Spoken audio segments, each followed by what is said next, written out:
We're going to tell you who the star players of the upcoming EFL season in the Championship, League One and League Two will be. This episode is sponsored to you by Fantasy EFL. The game is live. It's time to start picking your team. And the guys that we talk about on this show are going to be the guys that you want in your team from week one. Sign up using the link in the show notes. Join our mini league, which is called NTT20. See if you are indeed the smartest manager in the EFL with Fantasy EFL this season. George, in the Championship, we're going to pick the likely best goalkeeper, defender, midfielder, attacker from each position.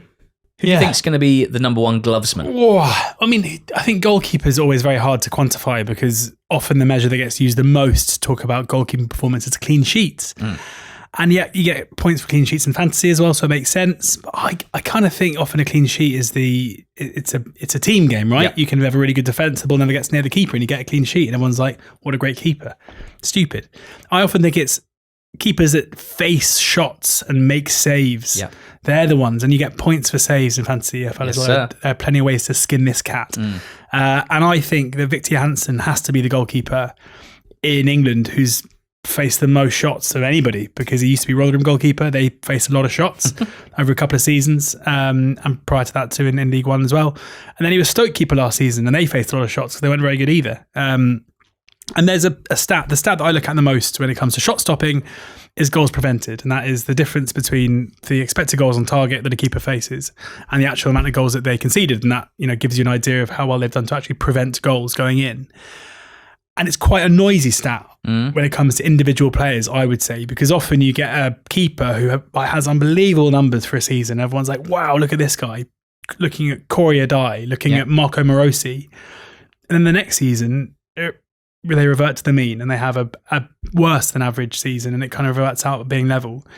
Viktor Johansson is the one player where I can guarantee you every single season he's way above. He stops goals from going in. His shot stopping ability is incredible. 2 seasons ago, he's had 3 consecutive seasons in the Championship. 2 seasons ago, when Rotherham stayed up, he conceded 85 goals, but prevented 3.2 as per FOTMOB. The season after that, 24-25, still a Rotherham keeper. They went down.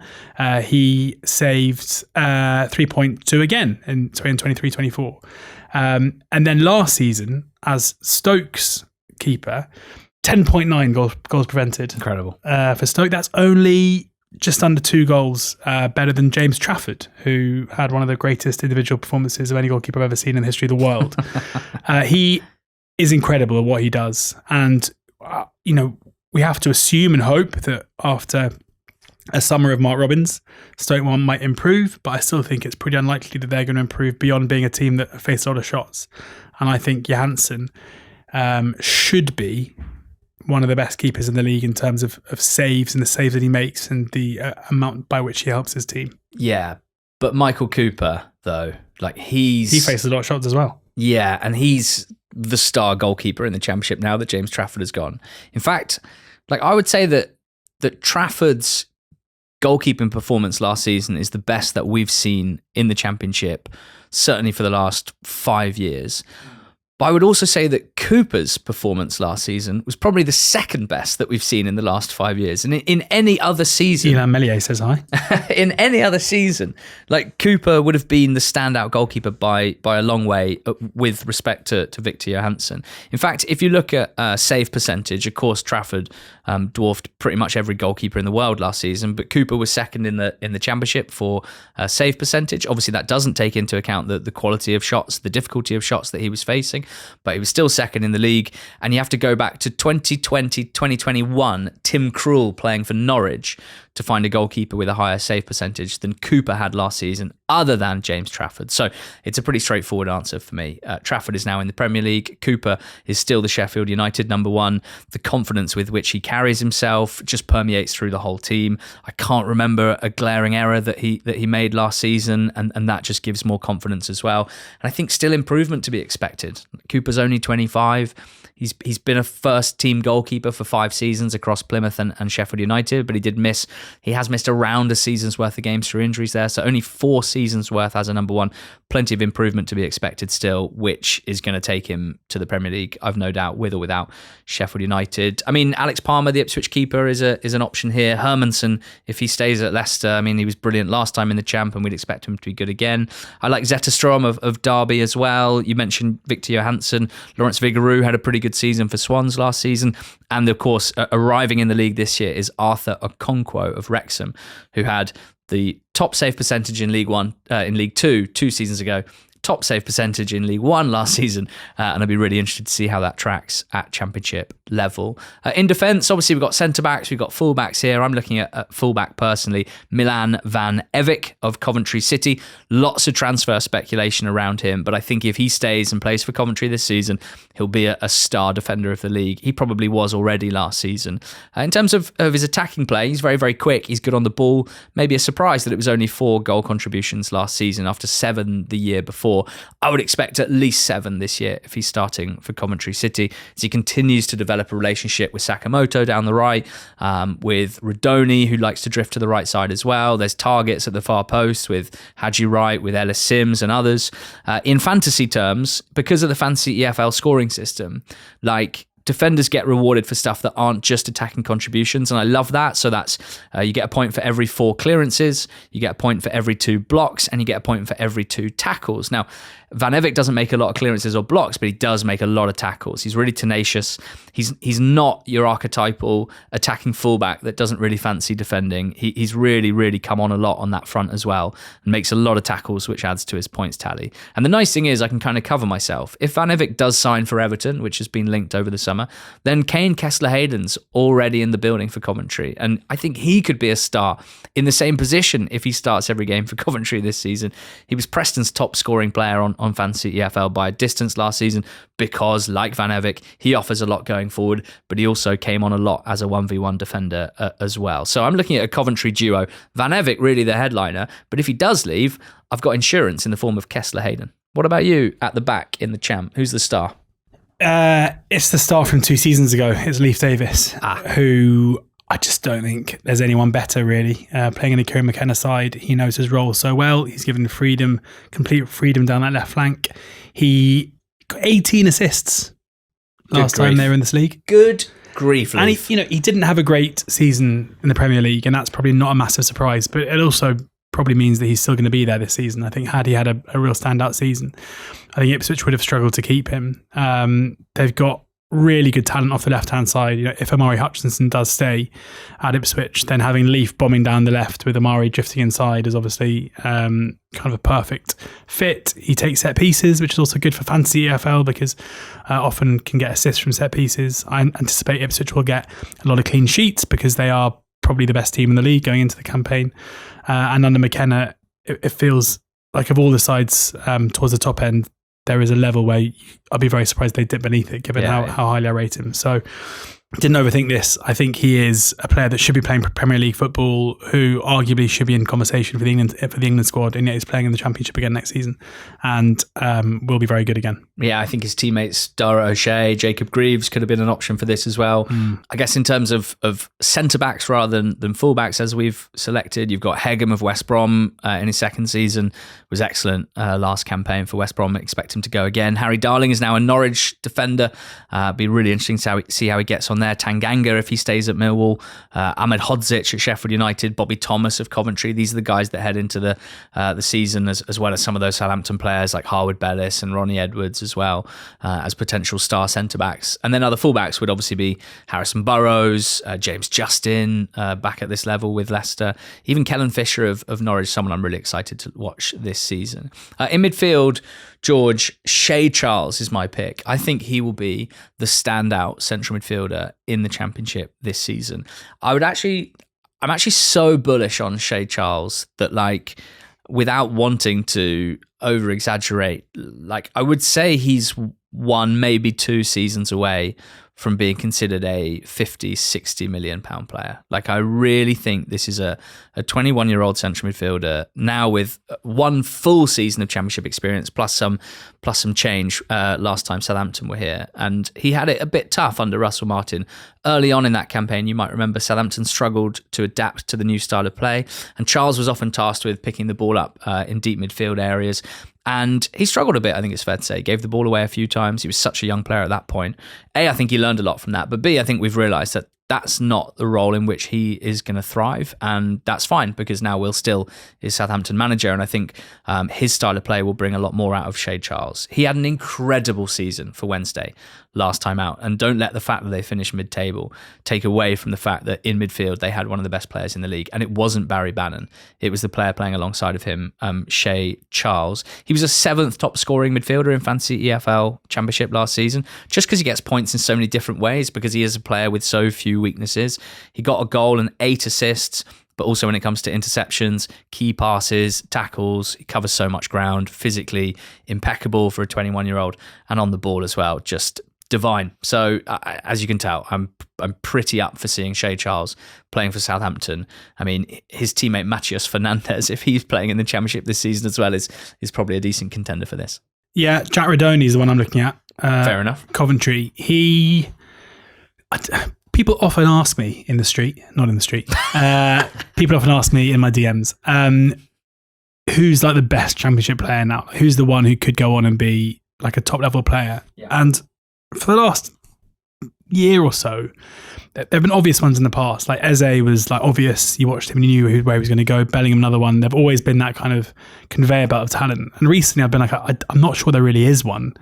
Like we had Alex Scott, we had Wharton, like players who were clearly going to the top. And even though Rudoni's 24, so he's much older than those players were when they moved on, I kind of wonder if he might be the guy who's going to end up getting a big move to the Premier League, because he is physically really good. Like he's a relentless presser. He works incredibly hard. He can move as well. It's not just pure energy. He's not by any means slow. But he also, the way that he impacts the game, both in terms of his creativity, but also his goal scoring ability, I think makes him an incredibly attractive prospect. And I think he's someone where I assume, whether it's Coventry going up or him moving on, this will probably be his last season at the level. He scored 10 goals last season, but only 2 of those came before Lampard joined the club. And, you know, I think there are some similarities, especially in his goal scoring style as Lampard, someone who's a proper box crasher, but also is kind of good in the air. Like physicality is maybe a bit underrated. I mean, Rudoni much better in the air probably than Lampard was, albeit Lampard did score a few headers. And the way that Lampard is looking to attack with Coventry by getting the ball wide and getting crosses into the box suits him again, because either he's there to pick up the pieces on the edge or he's there attacking the ball running into the box too. I think he's very, very good. And I think this could be the season where he's kind of the main man for a Coventry side who are in the ascendancy after the back end of last season. And if they have a good season, he'll be the key player for them. Just sitting here thinking about Frank Lampard's header in Euro 2004 against France. Don't think about it. It makes me happy, but also sad. Yeah. But a bit happy in the moment. He scored a header against Portugal next time as well for the penalty shootout. I think maybe calling Rudoni a better header of the ball than Frank Lampard is. Well, what I mean is a higher proportion of Rudoni's goals and shots will be headers than Lampard's. Yeah.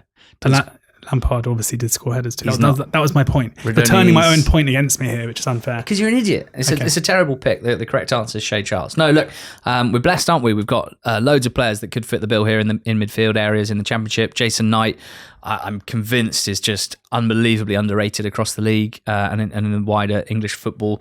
Gus Harmer won the Player of the season last time out, is still a Sheffield United player. Chak Vitadze at Watford could kick on massively if he stays. You've got the Borough players like Hayden Hackney in a deep midfield area linked with Manchester United. Finn Azaz linked to Premier League clubs as well in a more attacking role. Swansea midfielder Gonzalo Franco, I'm excited to see. Imran Louza looks like he might be staying at Watford, having thought we were going to lose him. Marcelino Nunez still plays for Norwich. Jonathan Varane came on really strong at QPR second half of the season. Sidney Peck, and maybe Ollie Arblaster when he returns from injury as well. Other Sheffield United players. Matu Siwa, the Ipswich signing I covered in the last pod. Sumare and Winks and Skip, all these Leicester guys as well. So some really, really good names in the midfield area in the Championship. In attack, we've got number 9s, we've got wide forwards as well. I'm going for a wide forward. I'm actually going for Jack Clarke. Now, you talked about Ipswich's left side. Well, yeah, I forgot about him. I don't expect that Hutchinson will be there. And if he is, I expect that Hutchinson will be played on the right side only because that's where he probably does his most amount of damage, albeit we saw him play to good effect for the unders in the summer on the left-hand side. But Jack Clarke is there. Nathan Broadhead is there as well. Jaden Philogene is there. I think that Clarke will start on the left. I think that Smodics will play in like a sort of second striker, number 10 role that suits him really well. I think George Hurst will be a great foil for Sammy Smodics as a kind of big burly striker who can occupy defenders and create space for someone like Smodics. And then someone will play on the right wing, which might be Ogbene, might be Philogene, probably won't be Omari Hutchinson, could well be a late window signing. But I think Jack Clarke is going to score a lot of goals off the left for Ipswich. I think he'll be the star attacking player. And he basically was that 2 seasons ago for Sunderland in a campaign where he scored 15 goals. 5 of them were penalties, so 10 non-penalty goals. But it was just a constant threat in terms of the shots that he got off was incredibly hard to stop. Championship fullbacks just found it very difficult to stop him one-on-one. It's not just what he does at the very top end of the pitch, but also his ability to carry the ball long distances. It's just it's just perfect for the current like championship style of play and the general way that football looks, where teams are a bit more aggressive, they want to go man to man, and there's a bit more space for someone who can beat a man and just carry it to thrive. And I think that's going to be Clarke. So for an Ipswich team who they scored 92 goals last time they were at this level, I'd expect them to score a lot. So I think their attackers are likely going to be stars of the season. And it could be Smodics, to be fair. I mean, he won the Golden Boot last time out, and I wouldn't be that surprised if he wins it again if they recreate the role that they had for Connor Chaplin 2 seasons ago and Smodics plays that. I would think he's going to get a load of chances and the sort of chances that Smodics gobbles up. But just because I haven't necessarily seen it yet from Smodics in an Ipswich shirt, and I've got a much clearer picture of how Jack Clarke will impact games, he's my choice here. With Leif Davis outside him and Sammy Smodics inside him, he's just going to have a lot of space and a bit more opportunities to get shots off and rack up the goals. So I'm looking forward to Jack Clarke. Who do you think is going to be the star attacker in the champ? Josh Murphy. Yes, of course. Yeah, and there's some. Well, I always say that there's some bias exposed here because he played for Oxford and he had quite a good game at Wembley, but he also kind of broke our heart and did the dirty on us. So it's not all positive. I basically think that there is like Josh Murphy when he was a kid was supposedly an elite talent. His twin brother has gone on to be a player that is now playing for Newcastle and was a huge player for them last season and was being touted for an England call-up. Like, I basically think he's someone who, for whatever reason, like injury, some talk about a bad attitude when he was younger, hasn't hit the heights or hasn't been able to show what he's capable of consistently until like now. And the last 18 months has basically been the time when he's done that. And because is he 30 now or 31? He's never going to be of interest to Premier League teams because of his age and because of his history too. But like, I think there's like a fair argument that as a pure individual footballer, he might be as good as anyone in the EFL, basically. And he's shown it now over a long period of time. And last season for Pompey, he got 7 goals and 14 assists, he was their star man, and he's now adored by Pompey fans. But it's easy to forget that he didn't start the season particularly well, and there were a lot of Pompey fans who were questioning his ability early on in the campaign.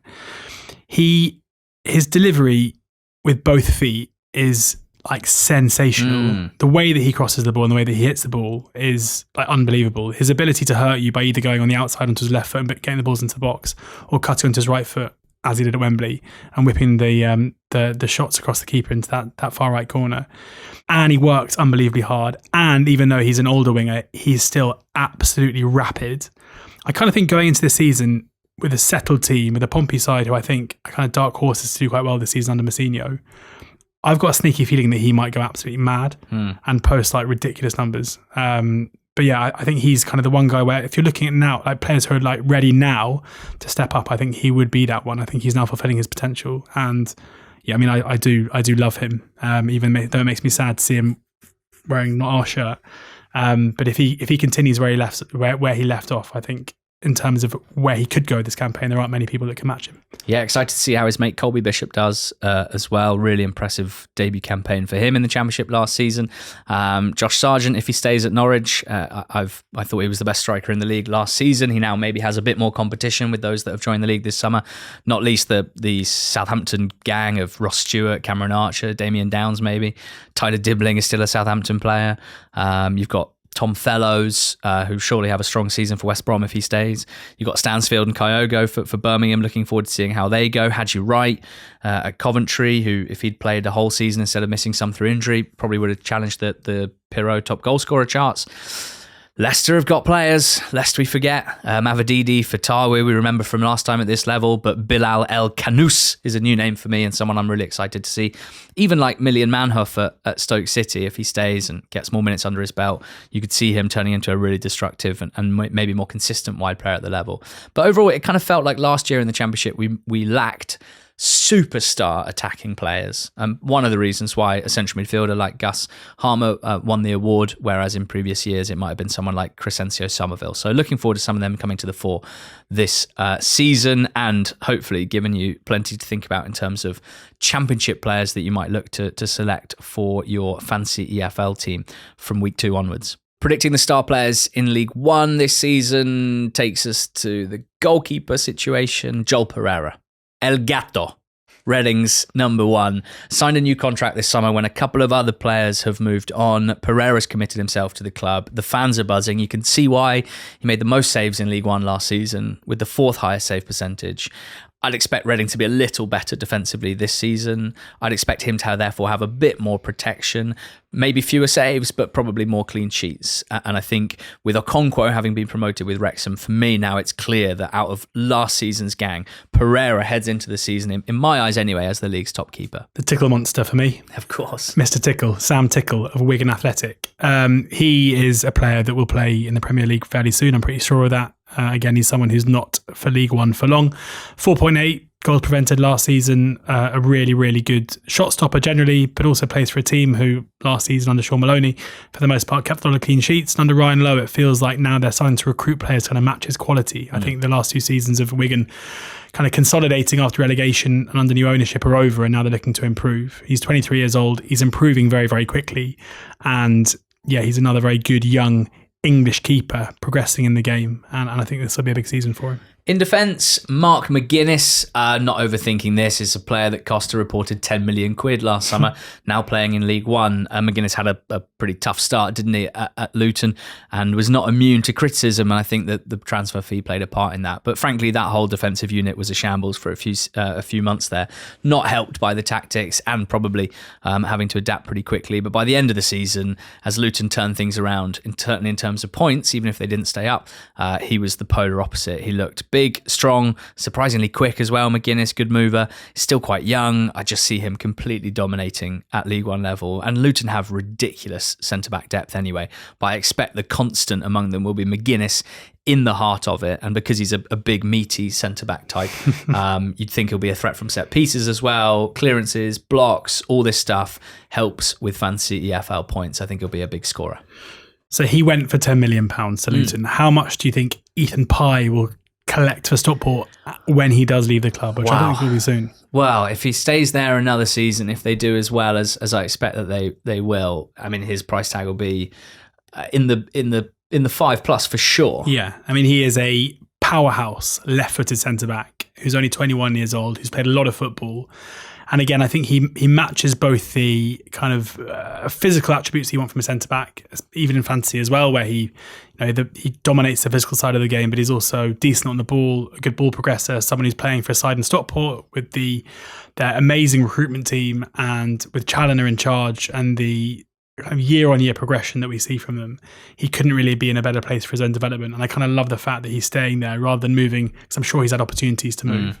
He remains there, and I think he continues to impress every season, and this will be no different. I think he, in terms of his ceiling and where he can go, is one of the highest, and if he continues to improve as he does, then I'm sure he'll have a standout season again. Yeah, one of his teammates, Lewis Bate, that's my pick for the star of League One in midfield. I mean, he already kind of was one last season.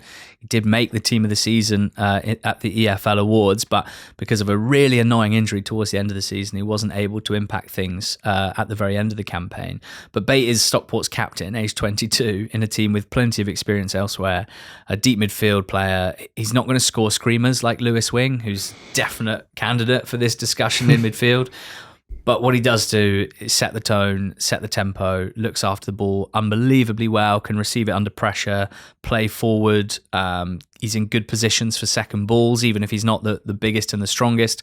He just reads the game so well. So in terms of interceptions, things of that nature, this is a guy who's only 22, who, almost the opposite of Ethan Pye, who had to come up through non-league and through the Stockport Academy system. Bate came from the other way, from Chelsea and then from Leeds and now from Stockport. I was going to say he's found his level, but actually he's found a level that I think is beneath him, and he won't play in League One for very long. So Lewis Bate for me, probably star midfielder. You've taken a midfielder from my defender, and I'm taking a midfielder from your defender's team, Jorge Saville, who's just moved to Luton. Yeah.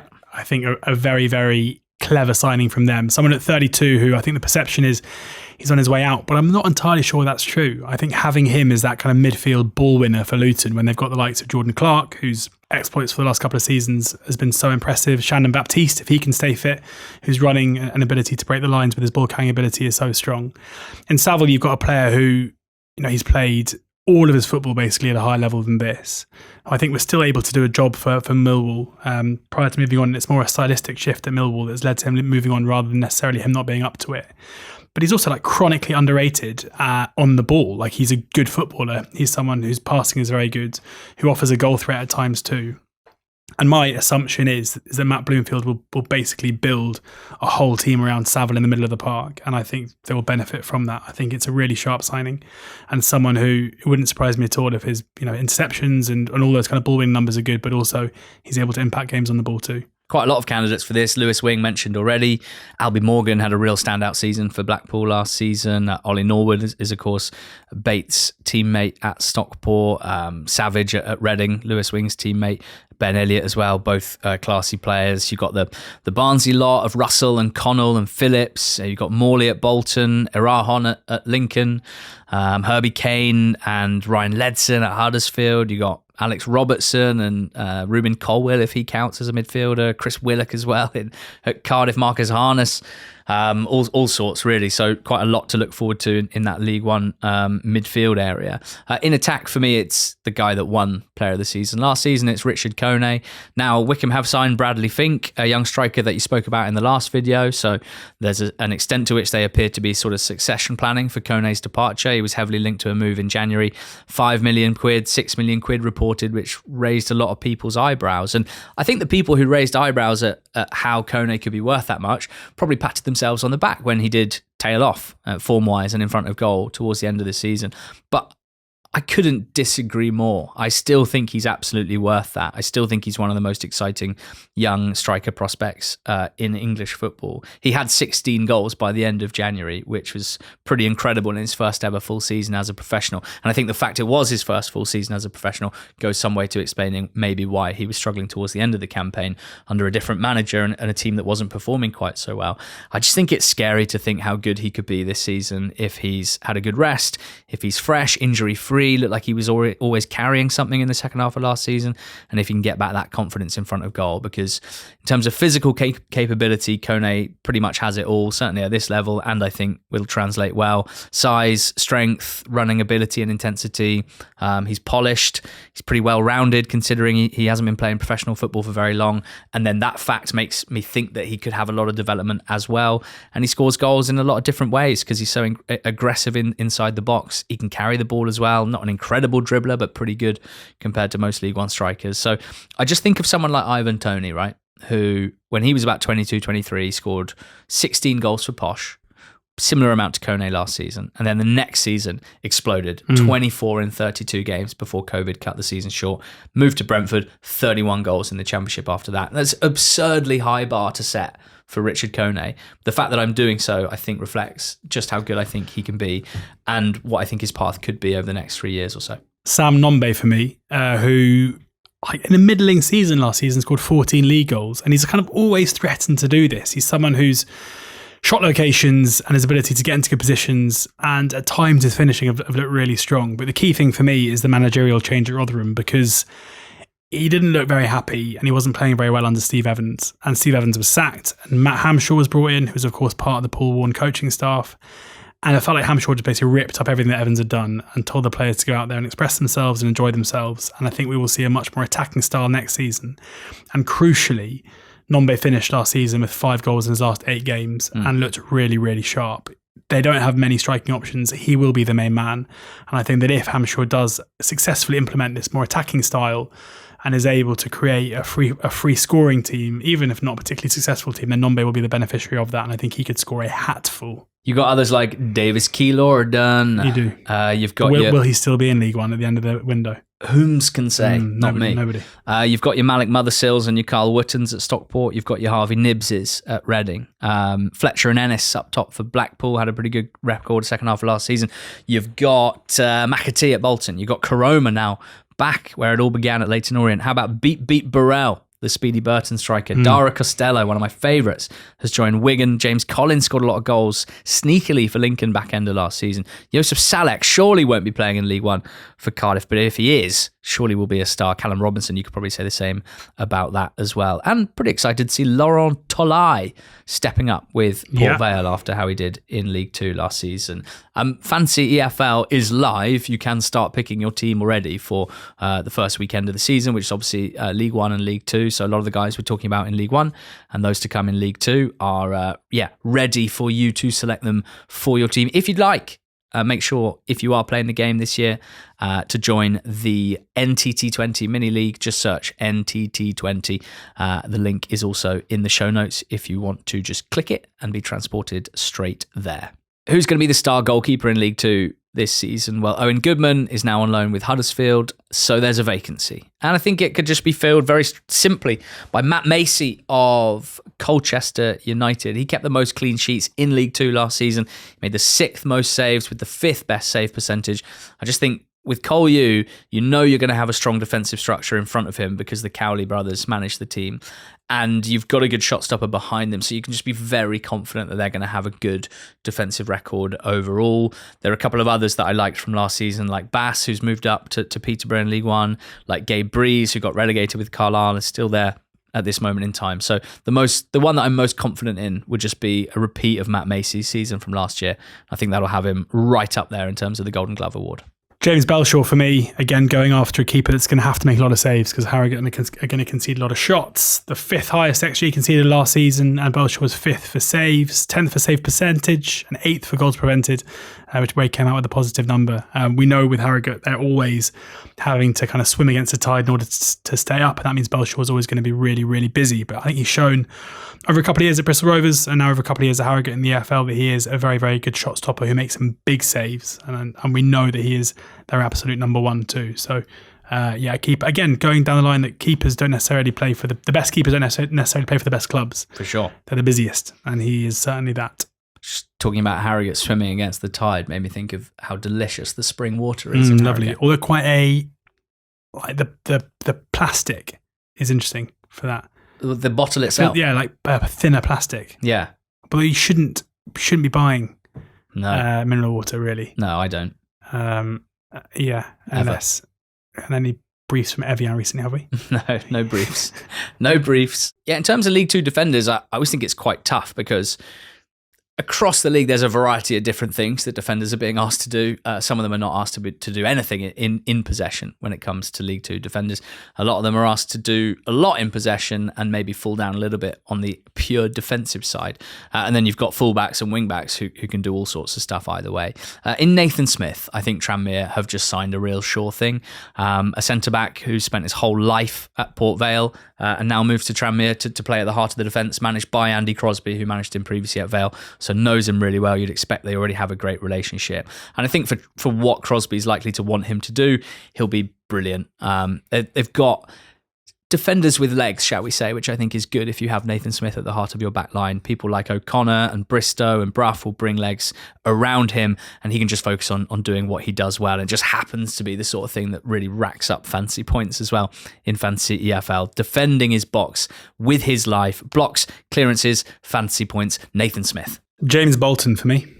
Fleetwood's James Bolton, who showed a lot of promise early in his career, but had some quite bad injuries, but that seems to be behind him now. He played 41 games or so on for Fleetwood last season. I think he's that kind of no-nonsense centre-back that's going to love playing under Pete Wild. Like we saw with Pete Wild's Barrow team, the whole success and the way that it's built is around kind of a no-nonsense approach to defending. Basically don't dilly-dally on the ball, win your duels and get it forward. And that's exactly what James Bolton's all about. And crucially, he's a big goal threat too. He scored 4 goals last season. I think often when you see centre-backs score 4 or 5 goals, it's often from like 0.8 XG, and it's just a season where basically they got their head on a few bits and they've gone in. With Bolton, he's a constant goal threat, and it's from 3.6 XG. He's a really big target to find from set pieces and is good at finding space in the box to do so. So I'm pretty sweet on Fleetwood for next season. I think it's especially from a defensive point of view, and I think Bolton will be the centre part of that. Yeah, nice. Loads of other options. Grizzled, meaty boys down in League Two. Anthony O'Connor at Harrogate. Dimitri, of course, at Crewe. Shrews have gone super meaty with Sam Stubbs. Will Boyle with Tom Anderson as well. Okabu of Walsall had a great season last year. Will Wright and Jacob Badeau are centre-backs who kind of get forward as well. Full-backs like Egbo and Hume and Connor Barrett and Liam Bennett and Lewis Gordon, all really interesting as well on this front. You know who I'm really excited to see back in the EFL? Manny Mont. Aren't we all? The man Montin. The man, yeah. Who plays for Oldham. In midfield, I've spoken about this already on the pod. Will Collar, I expect to be a star player in League Two this season. He joins MK from Stockport. I mean, he was a very good League One contributor for a good League One team last season.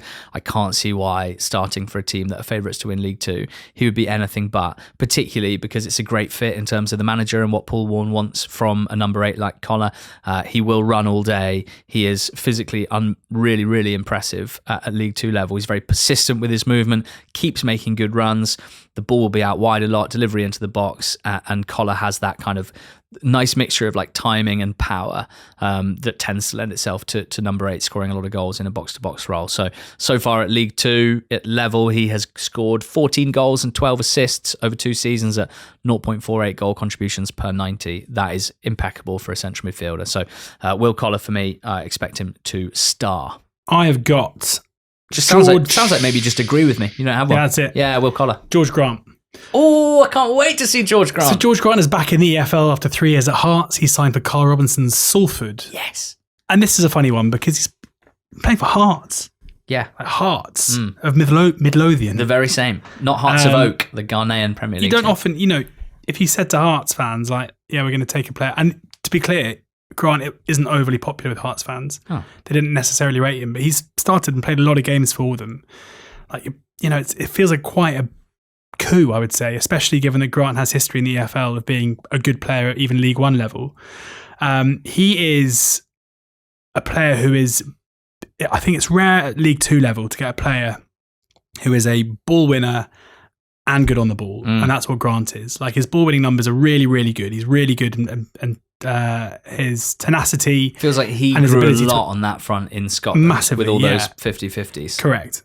Yeah. It's just a whole game of 50-50s, isn't it? Yeah. But he's also creative and he's a very good set piece taker. And I think there are big similarities between George Grant's style of play and Cameron Brannigan's style of play. And Carl Robinson built a very successful League One side, a very good League One side around Cameron Brannigan. And nice. I think it'll be a similar story with how he uses Grant. Like that bite and quality in the middle of the park is going to be a huge part for him. And I think, yeah, it kind of reminds me of when Cameron McGuinness left the EFL and went to Belgium. And when he came back to League Two level and we were like, what? Why has he done that? And then he's obviously risen back to League One. I kind of think with Grant, it's the same thing. Somehow his stock has fallen despite him going and playing at quite a high level. Looking at reminding myself some of the seasons that George Grant had when he was younger, really just took the breath away, to be honest. Notts County, aged 22, 2017-18 in League Two, 15 goals, 6 assists, George Grant.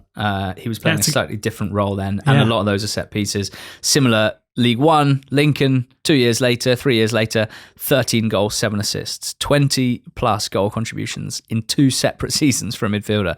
It's quite remarkable. Jack Payne probably has a shout here. So does Ethan Archer of Cheltenham. Ben Woods of Accrington is a real favourite of mine. George McEachran of Grimsby was excellent last season. You've got guys like Jamie Jealous, Osama Ashley, who's a new teammate of George Grant's, Alex Gilby at MK, Ben Thompson at Bromley, Dan Crowley at MK as well, Kilkenny of Swindon I like a lot, Harrison Neal playing under Pete Wild at Fleetwood, Anthony Hartigan comes up with Barnet, and really excited to see him. I've heard amazing things from his year or two in the National League. Camille Conte, if he's starting for Bristol Rovers at League Two, you'd expect to be pretty darn good indeed. Up front, I've not gone for Michael Cheek, but I'm regretting it already because I expect Michael Cheek to keep scoring goals.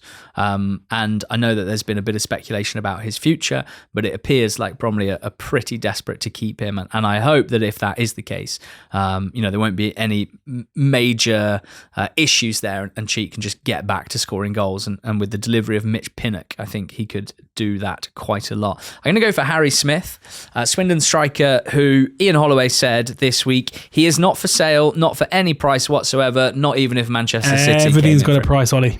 Not even if Manchester City came in for him. Well, how much are they bidding? Doesn't matter. Not for sale. Does he just assume that City can't put in bids of like 100 grand? He's not for sale. I don't know what to tell you, George. He's not for sale. Swindon Should we test him? Are a terrific football club, and when they say something like that, they mean it, okay? And they are a team that I'm going to be watching pretty closely. I think they might be some of the best sort of vibes merchants in the EFL this season. They were the top scorers in League Two from the 1st of January onwards. Harry Smith, their tall target man striker. He's obviously massive and does score a lot of headed goals. But I think people sleep on the fact that he can finish with both feet as well, Smith. 4 with his right foot, 5 with his left foot last season, 5 with his head as well. Then there's what he offers to the team, obviously occupying centre-backs who spend most of their game draped all over him, which creates space for others as well. I think both in terms of his goal output, which I'd expect to be high, but also what he offers outside of goals, which is where some League Two goalsmen sort of fall down a bit. I just think Harry Smith might be a pretty box office this year in League Two. I've got as my striker or attacker Nathaniel Mendez Laing, who, fair. I mean, what is he doing in League Two? This is a player who 2 seasons ago in League One for Derby, playing under Paul Warne, who's now his MK Dons manager, racked up 9 goals and 16 assists. Even last season in the Championship, he was pretty good. Yep. Like, he offers a massive threat and ball carrying ability out wide, but real quality at the same time. He, unlike some other MK Dons players and signings, like if you take Aaron Collins, for example, I love Aaron Collins. Like, there's no way he's playing in League Two either, but how will he fare in a Paul Warne team? I don't know. I could see it going well. I could also see him maybe struggling to impact games the way that he has done in the past under, say, Ian Evatt, who is a very different style of manager. With Mendez Laing, we know this fits. We know that he thrives playing under Warne, as he did do at Derby. And I just like picturing MK Dons this season and the fact that they're favourites to win the league and everything else. Like, when he's on the pitch and he's playing well, like he will just be the best player on the pitch, right, pretty consistently. And that, for me, is quite a good way of being one of the players of the season. Yeah, with apologies to Michael Cheek, last year's player of the season, and one of the favourites for the Golden Boot.